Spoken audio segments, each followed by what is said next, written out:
Welcome everybody, my name's Scott Hebbard from Sparx Systems, and our webinar today is entitled Functional Analysis Using Activity Models in Enterprise Architect.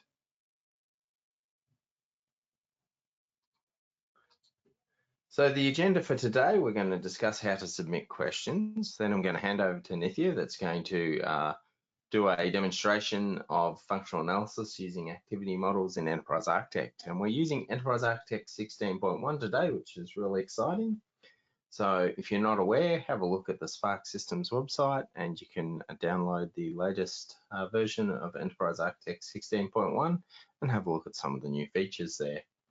At the end of the webinar, we'll have Q&A with the audience and we'll answer some of your questions. Please note that audio is muted for all participants. You'll be able to type questions through to the host. And if we can't answer questions during the live session, we'll follow up offline. You should note that there's a text box on the right of screen where you can enter your question. You can hit send or hit enter on the numeric keypad and that'll come through to myself. And we will be able to answer some of those questions. But right now, I would like to hand over to Nithya, who is going to present on functional analysis using activity models in Enterprise Architect. So over to you, Nithya. Hi, Scott. Thank you very much. Welcome, everyone. My pleasure. And I can see everything on screen, so it looks good. Nice. That's good to know. Once again, welcome, everyone. Thanks for joining us in such a short notice. Without any further delay, let's get into our topic. So today's webinar is about doing functional analysis in Enterprise Architect using activity models. So the learning points are develop an activity model first to identify the system functions. Then from the system functional flow, we'll derive the scenarios, after which we'll create executable state machines from which you can verify and validate the requirements. So this is going to be the flow. All right.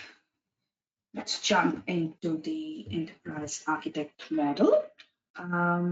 Scott, can I ask you to check if you can see the model okay? Do I have to zoom? The model looks great, Nithya. Yeah, that's it. That's good. Thank you very much. All right. No problem. All right.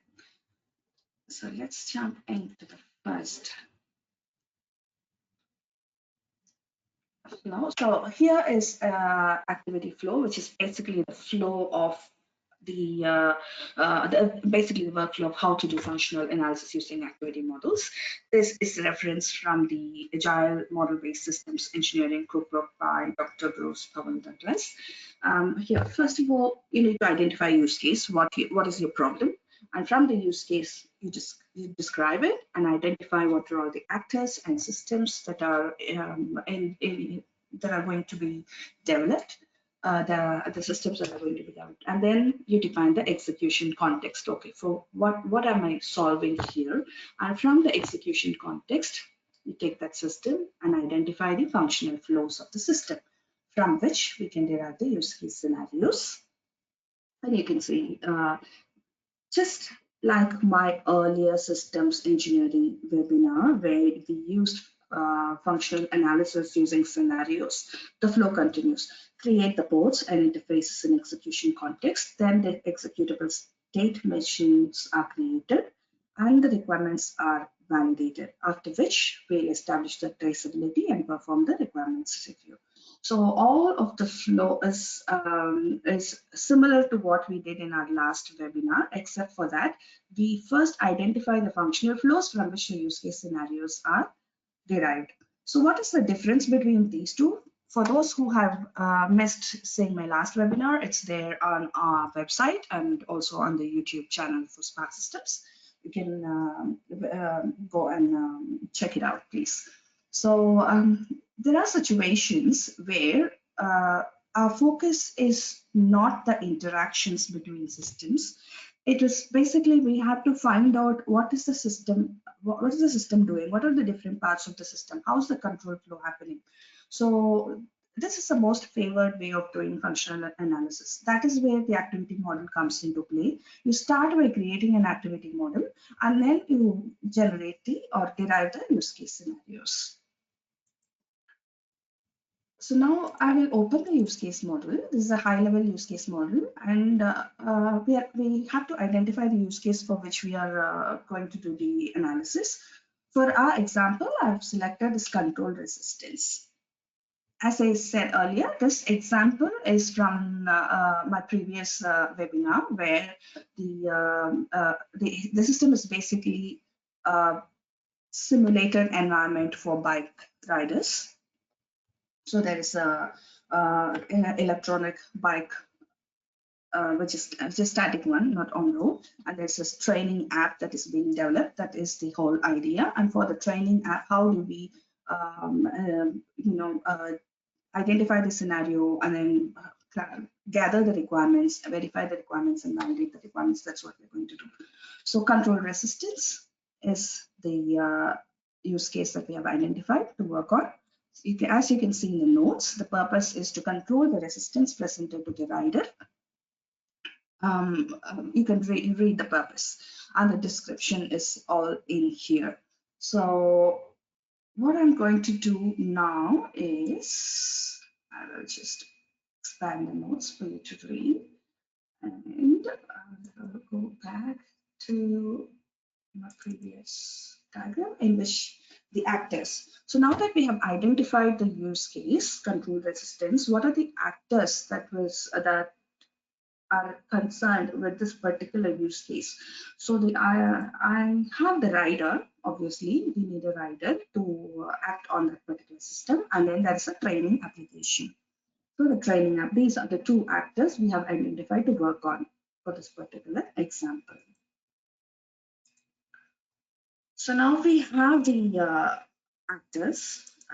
We have to define the execution context. This blocks, the block diagram where we have the rider block. This is basically an actor block, and then the training app, and then we have the control resistance. So these are the blocks, and then the interfaces will be the control resistance to rider interface, and then control resistance to the training app. As we have identified, there are two actors, rider and the training application. So now we have to draw this, we have to model this connected instances. So I've created this instances for the rider, training app, and the control resistance, and created the proxy ports as well. So now that the groundwork is all set, we'll jump into the activity model, creating the activity model. Please excuse me if I cough. I have a scratchy throat today. I'm trying not to much. Okay, so here's the activity model. For our example, in order to compute the resistance on that e-bike for a biker to, to emulate the environment, first the rider sits on the bike. The rider's weight matters, so the rider mass has to be retrieved, and then the retrieve current gear action, after which there are all these parallel flows happening. So one, we need the pedal position to compute the speed and cadence. That's the first flow, as you can see. So once that is measured and the force is applied, we have to apply the time. There has to be the time frequency in which the system should react. So all these actions are here. I don't want to go through each and I'm not going to read each and every action here. It's just that after the retrieve gear, or this is one flow and the second flow is here. Have to compute inertia and then incline, the simulated inclination, and then the what's the drag, and then you have to compute the speed, acceleration, etc. So this is another flow, and the parallel flow is, yes, you have to get the incline from the app. How is the inclination set? It is set in the training app, which has to be stored, and then get the gear from the rider, because the rider can change the gear. Compute the ratio of the gear, and then store the gear ratio. So whenever the system, it has to maintain this, the training app has to maintain the gear ratio unless otherwise the rider actually changes it. So this is the basic flow with which we are going to do the analysis. So now we have the activity model. Just by having this activity model itself, you can identify or capture requirements, or I can also say elicit requirements, right? Say, for example, I will go to this inspector view. If you have followed my webinars, I love this view because I can just show all the related items in just one dashboard here. So retrieve mass has one requirement. What is the requirement based for this particular action? Okay, I double click, go to the requirements over here. I can either do all this few clicks, or I just go to this inspector view. I just select, I can see, okay, there is a requirement, and then I click on the requirement. I can see what the requirement is right here. The system shall store the right of way for the computation of the resistance. So how did I create it? I just right click here and then create a new requirement. That's how easy it is. So, and then retrieve gear. I haven't captured any requirements yet. If you think that needs to have a requirement, yes, you have to capture a requirement. Let's go to get gear, compute gear ratio. There's another requirement here. Let's see what it is. The system shall compute gear ratio. And then gear storage, the system shall store the current gear persistently so that the last gear is retained across power cycles and resets, etc. So I have captured requirements for these particular actions. You keep saying the inspector view. You will know like if there are requirements captured, that's all there here. So how I have captured these requirements right now is just for the ease of use. I have the activity models and go to each and every action, and I know that there's a particular requirement here, and I captured it then and there just in the activity model. Okay, so for example, say I am in a discussion with my fellow designers and architects and developers, and we are in a brainstorming session. We have created the activity model. Just in that session itself, I can create new requirements in the modeling repository itself. It's not going on a paper, it's not going on a whiteboard. It is there in the modeling repository, model repository, I should say. So for example, another important thing to notice, when I create it this way, what happens is this requirement is saved as an internal requirement that is just there as a part of this particular action. Okay, it is here.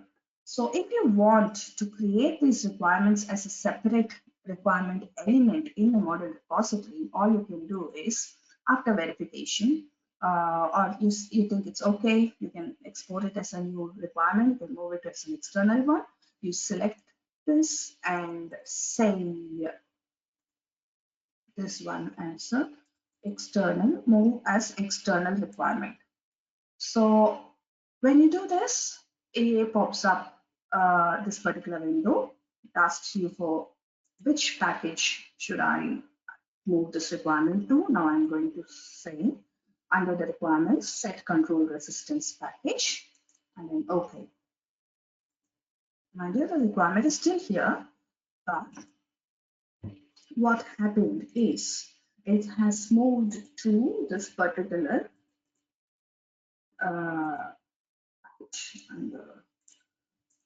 so now it is an external element, as you can see in the project repository. So you can have a separate element like this. So to do that for all the, remove all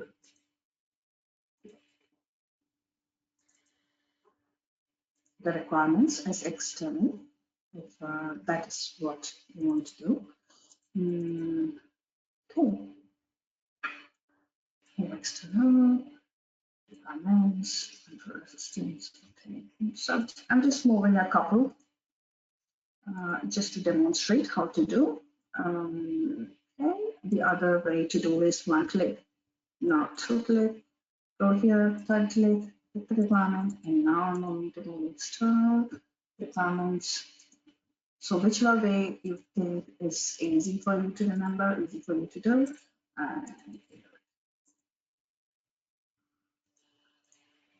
Hope this is helpful.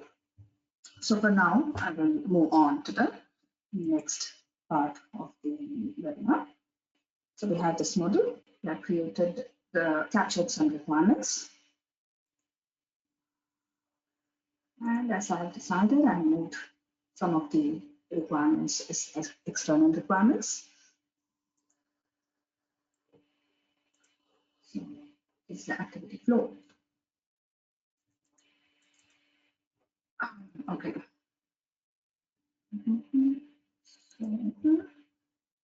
And just select all and okay. Just go in there and you can use the layout tool here to lay out in a platform layout. There you go. Now let's go into the use case scenarios.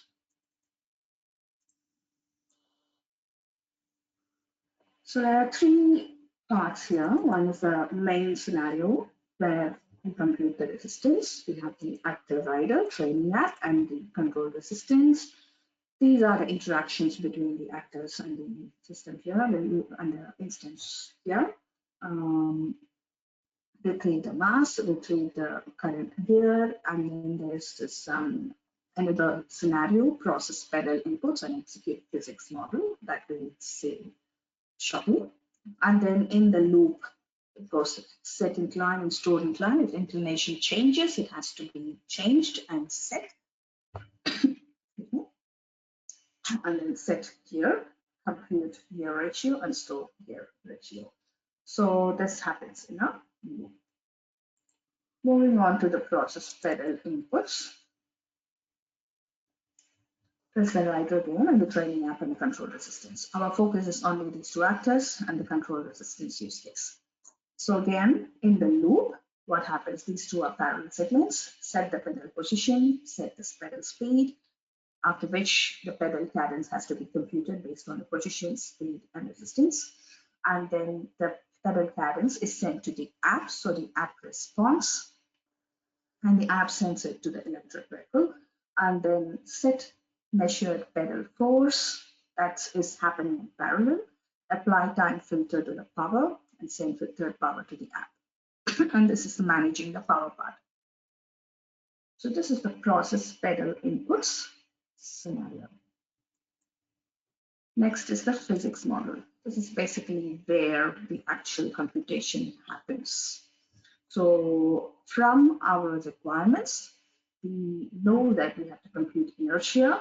Like I'll just open the activity model just so that you know how. Like from all these actions here in this activity model, we have the requirements, and each, as you see, we have the requirements. So from which we know the interactions are with the control resistance. To compute the control resistance, compute the inertia, as I say, current incline, compute the drag, then the speed, then the acceleration, etc., etc. So these are the interactions in order to actually get the exact cadence, how to set the speed, how to actually apply the acceleration and resistance based on the rider's mass and his actions and his signals or input. So this is the execute physics model. These are the three scenarios. So far, any questions at all?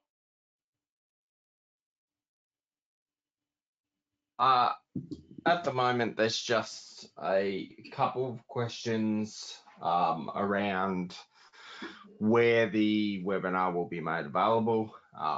So it'll be made available on YouTube, but there's no questions about the activity model at the moment. So. Great. Yes, so just to be sure, I'm demonstrating how the analysis is can be done in EA and not actually doing the analysis as such for that example. Because I've had a user asking the question LinkedIn, so I'm just going to demonstrate it in Enterprise Architect. That's the idea. Come back, we have this. Use case scenarios are ready. As Scott mentioned, I'm using EA 16.1. One of the good features is like if you have a really big model or big diagram you want to publish, EA 16.1 supports saving as SVG file. So what I'll just help demonstrate that as well. The images, I'm in activity flow SVG, I'm saving it. I'll open the diagram just to show it. The whole idea is it can be used in web and can be scaled to in size without having to compromise on the resolution of the image. That's the idea. I believe it is a useful feature in 16.1 that will be significant for huge models to be published. Right. So we have to use this scenario. Yes, Scott, please. I was just going to say it might be just worth mentioning that the SVG format is really useful because you can scale it up and down. You can change the resolution, and it doesn't impact the quality or the viewing of the diagram. So it's really great if people want to take those diagrams and put them into reports or into Word documents, or to take them into other vector-based image tools, such as Adobe products, to add colors and images and things as well. So it gives you a great deal of flexibility as far as a file format's concerned. Absolutely, Scott. Thanks for that. Oops. Now moving to the state machines. So I've just tried to make some simple state machines for the sake of the example. This is for the trading app. This basically will be like huge. There will be a lot of operations happening here. So let's move on to the write a state machine. So where it's an ID state, the right state, then when the force is applied, the pedal will be set, and these are the triggers. So this is another state machine. Okay, let's try and execute. Oh, right. So I'll do it.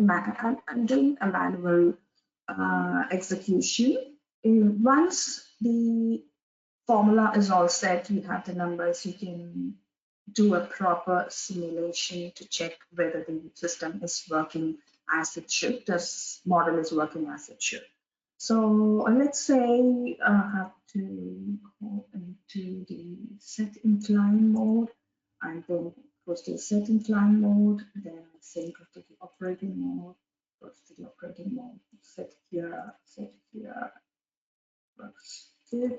We have some triggers, you can set the triggers and values for the triggers, and it works that way. So let's, this is one of the ways where you can actually verify your requirements. We dealt with this verification using state machines in the previous webinar as well, where the functional analysis happened using scenarios. So now that we have the state machines and we have the activity flow and the requirements are all there, the scenarios, what we can do is have to identify the missed requirements. So from the activity models, we said we have the very high level requirements. There was nothing there to say like the requirement was not specific enough in order to develop the system. For example, say the system shall update the training app with the pedal cadence at least every 1 second. We did mention, yes, you have to calculate the pedal cadence, you have to compute and send it, but then how often should it happen? How often should the power output be updated? How often the bike speed has to be updated from the training app to the actual vehicle, actual system? That was not mentioned. So from the after doing, once you do the state machines, that's when you realize, oh, it's not right, it's something missing. Okay, here is there's an app, I do all these things, but where are the values? How would I actually send, what values to send, or how frequently the signals should be sent? All those things are missing, right? So once you get to that point, you sit down and drill down to more specific, in-depth or detailed requirement like this. So these are some of the samples. So once you go through this phase, the first phase you build the activity model and get you elicit the high-level requirements. After that, do the state machines, get more detailed requirement with which is more specific as well, a smart requirement, I should say, more specific as well. So once you identify the missing requirements, I'd recommend doing traceability diagram, or maybe if you are comfortable using a matrix, then you can do a matrix, traceability matrix. So since we created all the requirements, I only exported 4 requirements: accept incline, simulate, accept simulation inclination, pedal cadence, and rider weight as external requirement. You can only see all these 4 here. Otherwise, those requirements are directly connected to the use case. So now, okay, control resistance. This is the use case that we are working on. Let's just okay.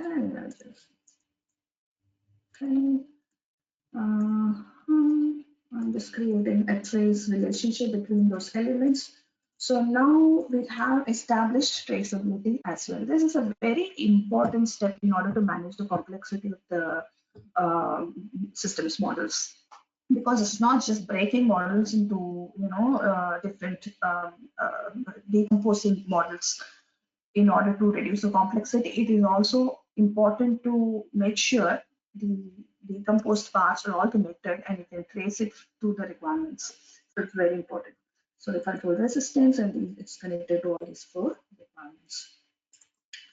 So this is one way.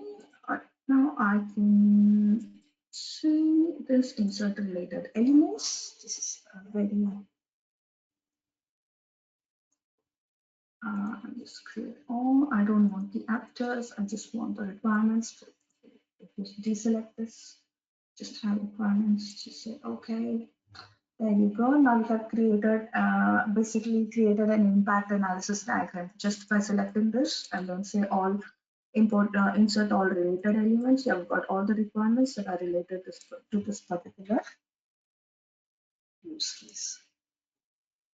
So now we have created a relationship matrix, and you can see it in the matrix view, or you can see it in the diagram view as well.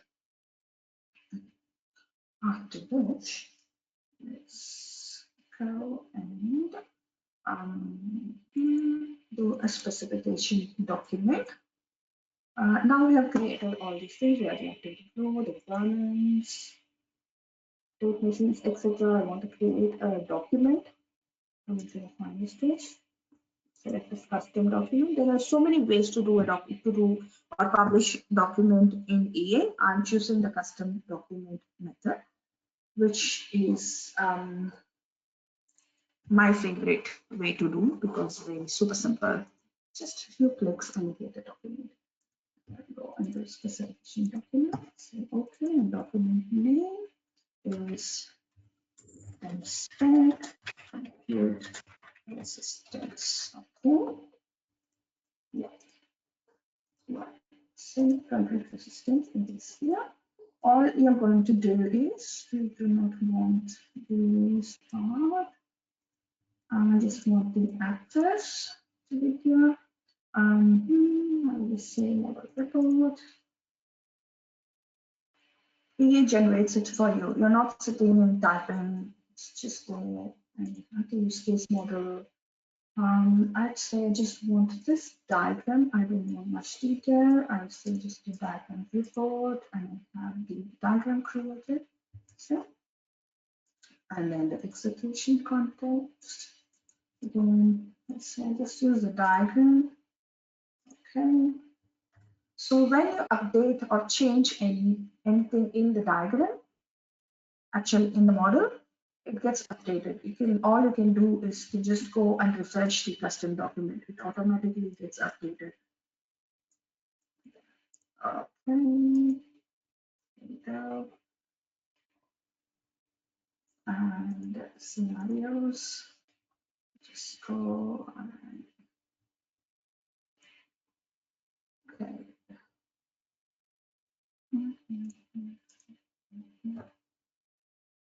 So that's how simple it is. There is this computer systems. You can drag and drop any part of the model that you want. You want just the diagram, you want the detailed report, you just want the requirements in a tabular column. You can create your own custom elements or custom elements or artifacts. When I say elements, they are artifacts, like for example, your company logo or some static text you want there to be in the system specification. You still can have them inside the custom documents. Whenever anything changes in the modeling environment, all the diagrams or the names are changed, everything is updated in the custom document once you refresh it. So with this, you have the specification document as well. So in this webinar, you have seen like, okay, you have identified a use case and then what are all the items that are interacting for this particular use case with the system. What is the system that is in focus for this particular use case that you have identified. In our example, it's the rider, the training map, and then the actual the vehicle computing resistance. Then you develop the execution context, after which you identify the activity flow. That is the flow in which the control goes in the particular system, and each of the action you identified the requirement or requirements related to the particular action. That's once you have the high-level requirements, you dig down into the scenarios. Once the scenarios are there, to a state machine, and then you identify there's a lot more to elicit. The requirements has to be more specific, and you drill down to more detailed requirements. So that's the functional analysis there. Once you have that particular part covered, like the detailed system detailed requirements, you can sit and brainstorm. And this can go in multiple iterations. You can go and refine the requirements more. And once everything is done, you can have the missed requirements are all identified and all verified. You got the sign on, then create the traceability model for the requirements, and then you can create the specification document. With AA, everything happens so easily. It's in one place. You're not moving between Word. You're not moving between different softwares to create all these models. So I hope this presentation has been useful to you. If there are any questions, please feel free to post it in the chat. I'll be happy to answer. Thank you very much, Nithya. It's really exciting to see, and especially if people haven't seen Enterprise Architect in action, that in one place you have your use cases, your actors, your requirements, your activity diagrams, and then using a model-driven approach, you can go from that to refine your requirements. You've got a state machine so you can run simulations. You've got the ability to trace requirements right throughout the systems development lifecycle. You can bring up a relationship matrix so you can identify any gaps between your requirements and your use cases, for example. And then you can drag and drop and create a specification document, which is a dynamic document, because whenever the model updates, you can automatically update that documentation. So I think in a very short period of time, you've been able to show a great deal of power and flexibility that's available within Enterprise Architect. So thank you. We had a question about being able to delete and update a dynamic section. So would you be able to perhaps bring up the specification document and perhaps right-click on some of the things that you've dragged and dropped on to show where people can delete a section? So up in the top left-hand corner, you can see you've got the name, so the actors, the use case. If you highlight one of them, you can right-click on that item and you can see you can change the template. You can highlight the section so you can see where it is, and you can update the dynamic section. And of course, you can hit the delete key to delete a section as well. So there was a question from Florian that asked, how do you delete a section and how do you update a section? Well, you can do that from there. So you can add new elements. You can. Yep. Okay. Let's say there's another actor, just for the sake of, that interacts with the training app. Okay. Let's just say it's there. And I'm saving the diagram. Let's just go here and let's say update dynamic section. You should say, yeah, you can see the new element added to the diagram, and then if you have opted to add more information, will all be updated. Although you've made it look really simple, Nithya, what you've actually demonstrated is that different architects and BAs can be working on the model, can make changes, and rather than spending another 6 weeks writing your documentation and reports, you can simply update the fields and do it that way. And you can also highlight those fields and delete them or change the template if that's necessary as well. So it's really, really quite powerful. There's another question here about from David saying, is it possible to report to Confluence in this way? A lot of our integrations with things like Confluence happen through Prolaborate. So if you wanted some more information, we can give you some information on the Prolaborate tool and how you can integrate with some of those other tools as well.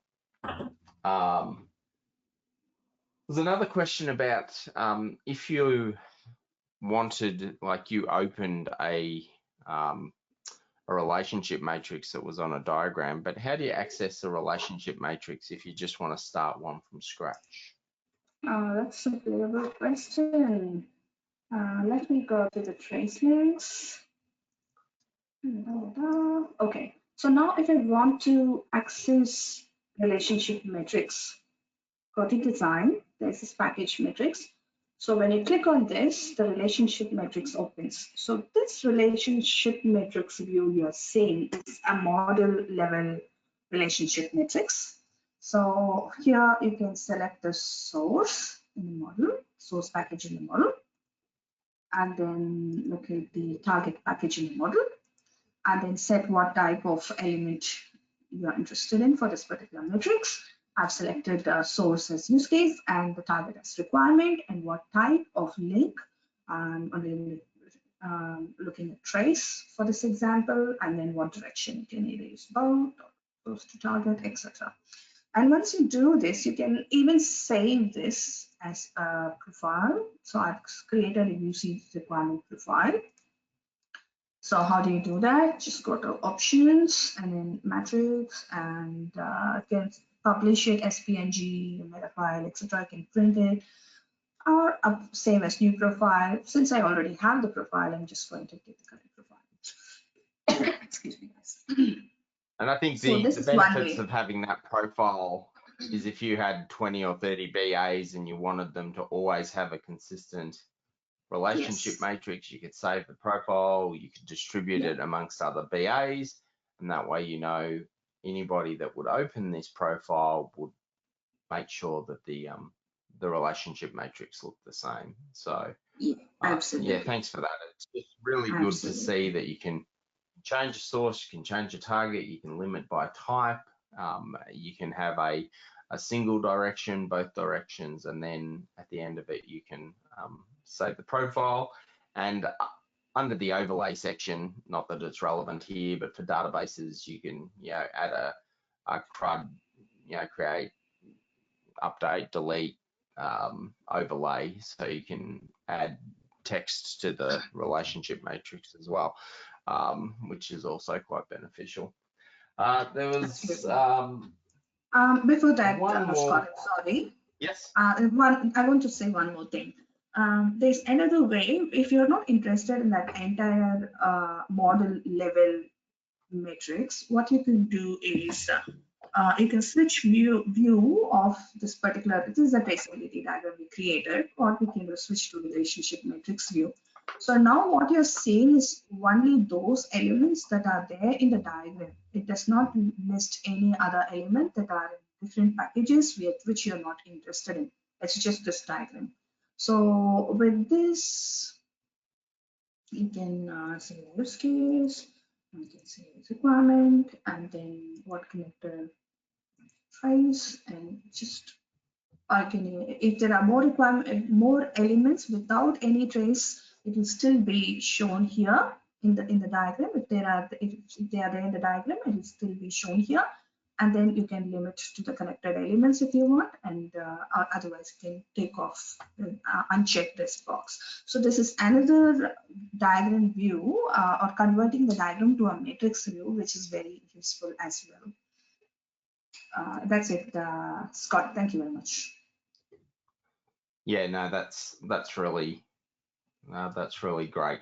And I personally find it really useful to switch between a diagram view so you can see how things are connected in a visual sense, and then I switch to a specification view so I can see it in a format that's more useful for documentation. So the fact that you can also view it in a relationship view at a diagram level is quite beneficial. Yes, absolutely. Can list view going to construct view.